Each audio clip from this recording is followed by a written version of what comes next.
In this circuit, we use the components like the buzzer and LED along with the power indicator circuit we built earlier. Let's build this circuit in Tinkercad and simulate it. We will first build the power supply circuit, which is common for all our projects. Let's draw the components mentioned in the circuit diagram. So, we will draw the USB standard A connector,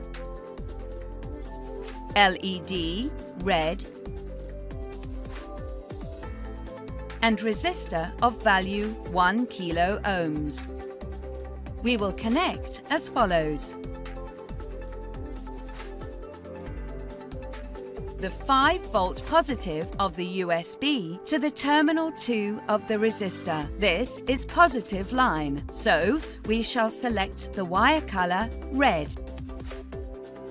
Terminal 1 of the resistor to the anode of the LED. Cathode of the LED to the ground of the USB connector. This is negative line, so we shall select the wire color black.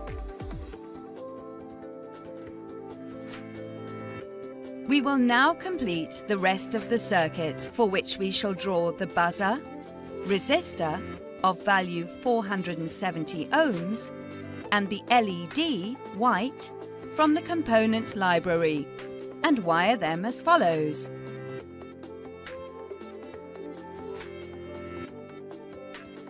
Terminal 2 of the resistor 470 ohms to the terminal 2 of the resistor 1 kilo ohms. Terminal 1 of the resistor 470 ohms to the anode of the white LED. Cathode of the white LED to the cathode of the red LED. Positive of the buzzer to the terminal 2 of the resistor 470 ohms. Negative of the buzzer to the cathode of the white LED. We have now completed the circuit. Let's start the simulation.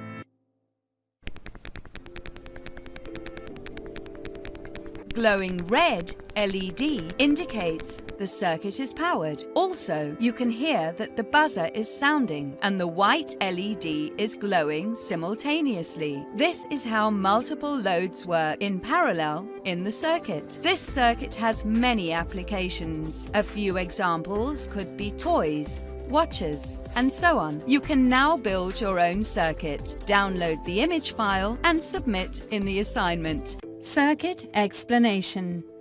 This circuit consists of 3 closed paths. The current in this circuit is bifurcated. Red LED glows in closed path 1. Current flows through the buzzer in closed path 2, and the buzzer generates sound. Current flows through white LED in series with the resistor 470 ohms in closed path 3, and the white LED emits light. Both the parallel loads are independent of each other. If the buzzer fails or the path is open, it does not have the effect on working of white LED and vice versa. Have fun! Cheers!